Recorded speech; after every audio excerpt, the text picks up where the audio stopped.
안녕하세요. 오늘도 묵상하기에 나온 여러분을 예수님의 이름으로 사랑하고 축복합니다. 저번 주부터 저희가 시편에서 제일 길 뿐만 아니라 성경에서도 제일 긴 장을 가진 시편 119편을 함께 묵상하고 있습니다. 오늘 성령님은 어떤 중요한 말씀을 또 주실까? 오늘 주실 말씀을 사모하면서 오늘 묵상도 제가 기도로 시작하겠습니다. 사랑의 하나님, 오늘도 우리가 함께 묵상을 시작합니다. 우리 힘이 아니라 성령님의 조명과 지혜로 말씀을 잘 깨닫게 도와주시고 삶으로 살아내려 할 때도 성령님의 힘으로 살아낼 수 있도록 붙잡아 주세요. 감사하신 예수님 이름으로 기도드렸습니다. 아멘. 네, 오늘 이 시간에는요. 내 발의 등이요 내 길의 빛이니이다 라는 제목으로 함께 시편 119편 97절에서 112절 말씀 함께 묵상하겠습니다. 먼저 세 번 말씀을 듣겠습니다. 세 번역입니다. 내가 주님의 법을 얼마나 살아가는지 온종일 그것만을 깊이 생각합니다. 주님의 계명이 언제나 나와 함께 있으므로 그 계명으로 주님께서는 나를 내 원수들보다 더 지혜롭게 해주십니다. 내가 주님의 증거를 늘 생각하므로 내가 내 스승들보다도 더 지혜롭게 되었습니다. 내가 주님의 법도를 따름으로 노인들보다도 더 슬기로워졌습니다. 주님의 말씀을 지키려고 나쁜 길에서 내 발길을 돌렸습니다. 주님께서 나를 가르치셨으므로 나는 주님의 규례들에서 어긋나지 않았습니다. 주님의 말씀의 맛이 내게 어찌 그리도 단지요. 내 입에는 꿀보다 더 답니다. 주님의 법도로 내가 슬기로워지니 거짓된 길은 어떤 길이든지 미워합니다. 주님의 말씀은 내 발의 등불이요 내 길의 빛입니다. 주님의 의로운 규례들을 지키려고 나는 맹세하고 또 다짐합니다. 주님, 내가 받는 고난이 너무 심하니 주님께서 약속하신 대로 나를 살려주십시오. 주님, 내가 기쁨으로 드리는 감사의 기도를 즐거이 받아주시고 주님의 규례를 내게 가르쳐 주십시오. 내 생명은 언제나 위기에 처해 있습니다만 내가 주님의 법을 잊지는 않습니다. 악인들은 내 앞에다가 올무를 놓지만 나는 주님의 법도를 벗어나지 않습니다. 주님의 증거는 내 마음의 기쁨이요 그 증거는 내 영원한 기업입니다. 내 마지막 순간까지 변함없이 주님의 율례를 지키기로 결심하였습니다. 다음으로 새 한글입니다. 내가 주님의 가르침을 얼마나 사랑하는지요. 온종일 그것을 내가 곰곰이 생각합니다. 주님의 명령은 나를 원수들보다 더 지혜롭게 합니다. 영원히 그 명령은 나를 위한 것이니까요. 그 어떤 선생보다 내가 더 잘 깨닫습니다. 주님의 증언들을 내가 곰곰이 생각하니까요. 노인들보다 내가 더 잘 이해합니다. 주님의 지시들을 내가 따르니까요. 어떤 나쁜 길로도 나는 발걸음을 옮기지 않았습니다. 주님의 말씀을 지키려 했기 때문입니다. 주님의 법령들에서 나는 벗어나지 않았습니다. 주님이 나를 가르치셨으니까요. 주님의 말씀이 얼마나 술술 입안으로 잘 들어가는지요. 내 입에는 꿀보다 더 낫습니다. 주님의 지시들을 통해 내가 깨달음을 얻습니다. 이런 까닭에 나는 거짓된 온갖 길을 미워합니다. 주님의 말씀은 내 발의 등불입니다. 또 내 길의 빛입니다. 나 주님의 공의로운 법령들을 지키기로 맹세하고 다짐했습니다. 너무나 힘듭니다. 오 여호와여, 주님의 말씀대로 나를 살려주십시오. 내 입으로 기꺼이 바치는 것들을 받아주십시오. 오 여호와여, 주님의 법령들을 나에게 가르쳐 주십시오. 내 목숨이 계속 위태롭지만 주님의 가르침을 나 잊지 않습니다. 악인들이 나에게 올가미를 놓았지만 주님의 지시들에서 나는 벗어나지 않았습니다. 내가 차지할 몫은 영원히 주님의 증언들입니다. 그것들은 내 마음의 기쁨입니다. 나는 주님의 규정들을 따르기로 마음먹었습니다. 아멘. 마지막 메시지입니다. 오, 내가 주님의 모든 계시를 얼마나 사랑하는지요. 온종일 그것을 귀히 여겨 되새깁니다. 주님의 계명이 나를 원수들보다 돋보이게 하니 주님의 계명은 시대에 뒤지는 법이 없습니다. 주님의 교훈을 숙고하고 내 것으로 삼았기에 내가 스승들보다 명석해졌습니다. 주님의 말씀대로 행했을 뿐인데 내가 연로한 현자들보다 지혜롭게 되었습니다.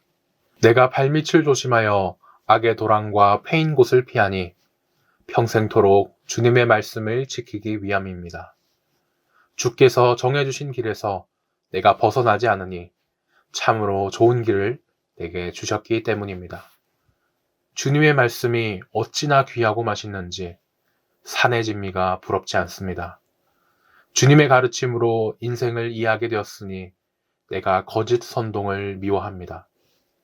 주님의 말씀, 나의 갈 바를 보여주고 그 말씀, 내 어두운 길에 한 줄기 빛을 비춥니다. 이제껏 내가 주님의 의로운 규례대로 성심껏 살아왔고 앞으로도 그 삶에서 결코 돌이키지 않겠습니다. 하나님, 내 모든 것이 산산조각 났으니 주님의 말씀으로 나를 온전히 짜 맞추어 주소서. 하나님, 주님의 순전한 말씀으로 나를 꾸미시고 내게 주님의 거룩한 법도를 가르쳐 주셔서 세상 떠날 날이 아주 가까이 다가왔으나 나는 주님의 계시를 잊지 않습니다. 악인들이 나를 끌어내려고 길을 쓰지만 나는 주님의 길에서 한 발자국도 벗어나지 않습니다. 주님의 인생 교과서를 물려받았으니 그것은 영원토록 내 것, 실로 멋진 선물입니다. 그것이 있어 나는 참으로 행복합니다. 주님 말씀대로 행하는 일에 내가 온 마음을 기울이니 늘 그래왔고 앞으로도 그러할 것입니다. 아멘. 네, 지금까지 저희가 3번 말씀을 들었습니다. 시편 119편 말씀은요, 알파벳 22개를 따라서 8절씩, 176절이나 됩니다. 176절이나 되는 것이죠. 삼행시 짓기도 힘든데 이렇게 앞글자를 따서 176행시를 지었다니 정말 놀랍습니다. 그런데요, 더 놀라운 것이 있었죠. 바로 이렇게 176행시, 긴 절이었지만 그 주제는 딱 하나 통일되어 있었습니다. 바로 하나님의 말씀이죠. 오늘 시편 119편은 그래서 하나님 말씀만 모두 찬양하고 있습니다. 큰 1번입니다. 97절에서 104절까지는 시인이 하나님의 말씀으로 명철을 얻었다고 고백합니다. 시인은 자신의 명철함이 누구보다 낫다고 여깁니까? 99절과 100절을 보니 시인의 모든 스승, 노인보다 자신이 말씀 덕분에 더 똑똑해졌다고 말을 합니다. 요즘에는 유튜브에 없는 게 없죠.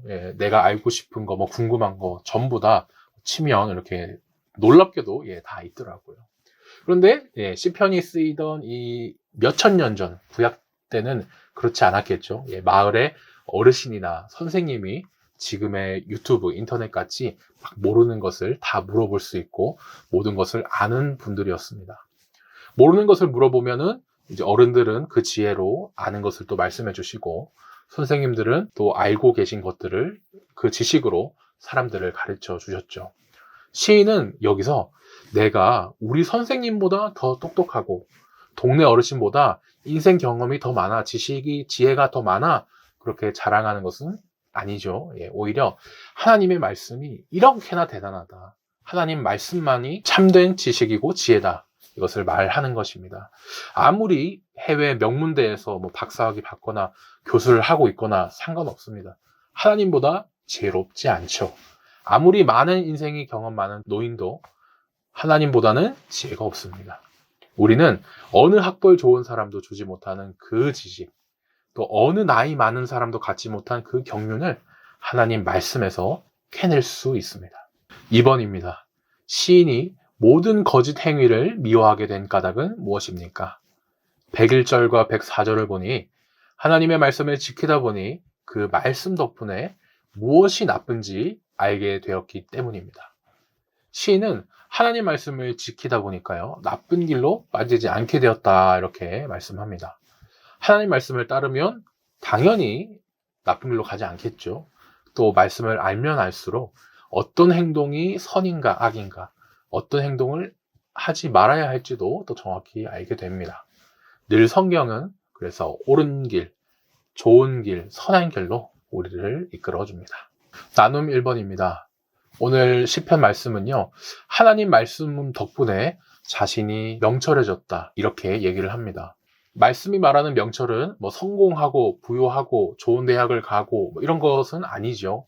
오히려 모든 악한 길, 하나님이 싫어하는 행위를 싫어하시는구나 알고 거부할 수 있는 그런 올곧음을 얘기합니다.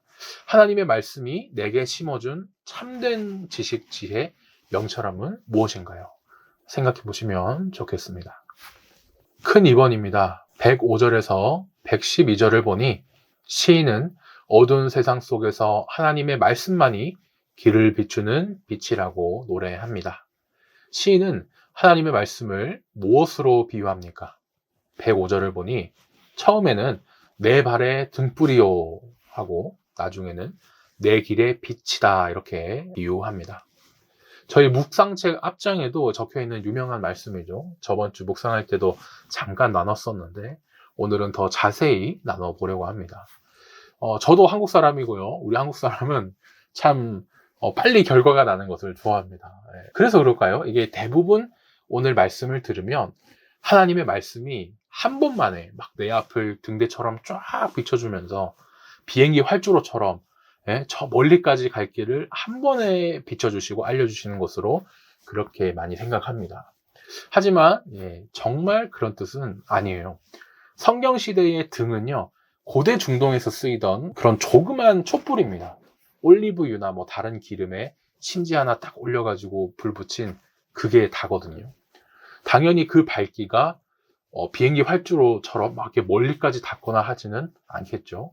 아무리 비유라고는 하지만 성경을 읽는 독자들도 비행기 활주로처럼 아주 멀리까지 밝혀주는 그런 등을 상상하지는 못합니다. 지금 우리 시대의 자동차 라이트도 그렇게 밝히는 거리가 제한이 되어 있잖아요. 저희는 이런 문화 배경을 잘 이해하고 또 원문의 그 순서를 잘 따라서 오늘 이 구절 말씀도 살펴보면 좋겠습니다. 원문 순서에는 등이 먼저 나오고요. 그 다음에 내 발이 나옵니다. 내 발을 먼저 디딜 수가 없죠. 등이 먼저 내 발 디딜 곳을 비추면 그때 우리가 한 걸음 이제 발을 내디딜 수 있게 됩니다. 그렇게 이제 등이 밝혀준 곳으로 한 걸음 겨우 내딛는데 그러면 이제 앞으로 나가니까 또 그 앞이 안 보였던 곳이 등 붙이니까 보이죠. 등 비춰서 겨우 내딛고 또 비치고 걷고 이렇게 목적지까지 한 번이 아니라 매 걸음마다 어둠을 밝혀주시는 촛불이 하나님의 말씀이라는 겁니다. 목적지 땡 하고 그렇게 한 번에 다 알려주시는 게 아니고요. 등불로 내 발을 계속 비추면서 매번 그 등불만 의지하면서 바로 다음 발걸음 디딜 곳을 찾아야만 그렇게 다음 발걸음으로 나아가게끔 등불을 의지할 수밖에 없게끔 그렇게 하십니다. 하나님 말씀을 매번 의지할 수밖에 없는데 그렇게 한 걸음 비추고 걷고 하면서 그렇게 계속 반복하면서 걸어가다 보니까 한 발짝 한 발짝이 보여서 길이 된 것이죠.